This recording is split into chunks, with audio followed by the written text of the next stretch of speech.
Welcome to my channel Mrs Jyothi உலகம். இன்றைக்கி அமாவாசை படையலுக்கு கடன்னு வந்து சமைக்க போகிறனால ஃபஸ்ட்டு வந்து முருங்கைக்காய் கத்திரிக்காய் போட்டு சாம்பார் வைக்கணும். அதுக்கு அடுப்பில் வந்துட்டு பருப்பு கழுவி வச்சிடலாம். அதோடு வந்து உருளைக்கிழங்கு பொரியல்ன்றனால அந்த பருப்போடையே சேர்த்து வந்துட்டு போட்டுட்டோம்னா ஒரே வேலையாக வந்துட்டு முடிஞ்சிடும். அந்த பருப்பு வேகம் காட்டியும் வந்துட்டு கத்திரிக்காயெலாம் அரிஞ்சு போட்டு சாம்பாருக்கு வந்து கூட்டி வச்சாச்சு. ஒரு பக்கம் வந்து உலையும் வந்துட்டு வச்சாச்சு. அடுத்தது வந்து உருளைக்கிழங்கு பொரியலுக்குன்னுட்டு வெங்காயம்லாம் அரிஞ்சு பூண்டெல்லாம் தட்டி வச்சுக்கணும்னா அதையும் வந்து அப்படியே தாளிச்சிடலாம். அப்புறம் பாயாசத்துக்கு வந்து நடுவில் வந்துட்டு சேமியா வறுத்துட்டு பால் காய்ச்சி வச்சுருக்கேன். ஸோ அதையும் போட்டு சர்க்கரையும் போட்டுட்டு சேமியா கம்மியாக இருந்ததுனால கொஞ்சம் மக்ரோனியும் சேர்த்து வந்து போட்டாச்சு. பருப்பும் பாருங்கள் நல்லா வந்துச்சு.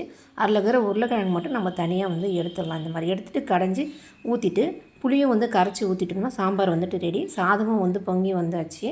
இந்த மாதிரி கடன்னு வேலை பார்த்தா மட்டும்தாங்க வந்து படைக்கிற அன்னைக்கு வந்து நம்மளால் செய்ய முடியும். அப்புறம் வந்து பாயசத்துக்கு எல்லாமே ரெடி ஆகிடுச்சு. சரி, முந்திரி திராட்சை போட்டு நம்ம தாளித்து ஊற்றிட்டோம்னா பாயசம் வந்துட்டு ரெடி ஆகிடும். உருளைக்கிழங்கு பொரியலுக்கு பாருங்கள், எண்ணெய் ஊற்றிட்டு வெங்காயம் போட்டு தாளிச்சிட்டு பூண்டு தட்டி வச்சுருந்தோம்னா அதையும் போட்டுட்டு தக்காளி போட்டு வதக்கிட்டு அது ரெண்டுத்தையும் வதங்கங்காட்டியும் உருளைக்கிழங்கையும் ஒரு பக்கம் அப்படியே வந்துட்டு உரிச்சிக்கலாம். நம்ம எல்லாத்தையும் உரித்து வச்சுன்னு இதாக ரெடி பண்ணிட்டு தான் தாளிக்கணும்னா அதுக்கே வந்து டைம் ஆகிடும். அப்படியே மிளகாத்தூள், மஞ்சள் தூள், உப்பு போட்டு தாளிச்சிட்டு உருளைக்கிழங்கையும் சின்னதாக நறுக்கி வச்சுருக்கோம் இல்லையா, அதையும் சேர்த்துட்டு நல்லா கலந்து ஒரு 5 நிமிஷம் வச்சுருந்தோன்னா உருளைக்கிழங்கு பொரியல் வந்து அழகாக ரெடி ஆகிடும். அடுத்து வந்து கடலப்பருப்பு வந்து நான் 1 மணி நேரத்துக்கு முன்னாடி ஊற வச்சு வச்சுருந்தேன் வடைக்கு. அதில் வந்து இஞ்சி, பூண்டு, உப்பு இதெல்லாம் சேர்த்து கொரப்பாக வந்து அரைச்சி எடுத்துகிட்டு வந்துடலாம். இன்றைக்கி வாழைப்பூ வடைன்றனால வாழைப்பூ நான் இங்கே உழவு சந்தையில் வந்து பார்த்திங்கன்னா சுத்தம் பண்ணியே வந்து விற்கிறாங்க. அது உள்ளே இருக்கிற நரம்பெல்லாம் எடுத்துகிட்டு.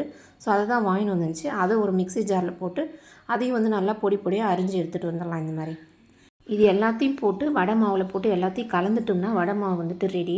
அதுக்குள்ளே பாருங்கள் சாதமும் வந்து வந்துடுச்சு. ஸோ அதை வந்து ஒரு பக்கம் வந்து கவுத்து விட்டுடலாம். நம்ம பாயசத்துக்கு வந்து நெய் ஊற்றிட்டு முந்திரி, திராட்சை, ஏலக்காய்லாம் போட்டு தாளிச்சிட்டோம்னாக்கா பாயசம் வந்து ரெடி ஆகிடுச்சு. அவ்வளோதான். இப்போ வடை மாவில் எல்லாமே வந்து போட்டிருக்குறோம். நம்ம சோம்பு மட்டும் போட்டு நல்லா கையை வச்சு பிசைஞ்சோம்னாக்கா வடை மாவு வந்துட்டு ரெடி ஆகிடும்.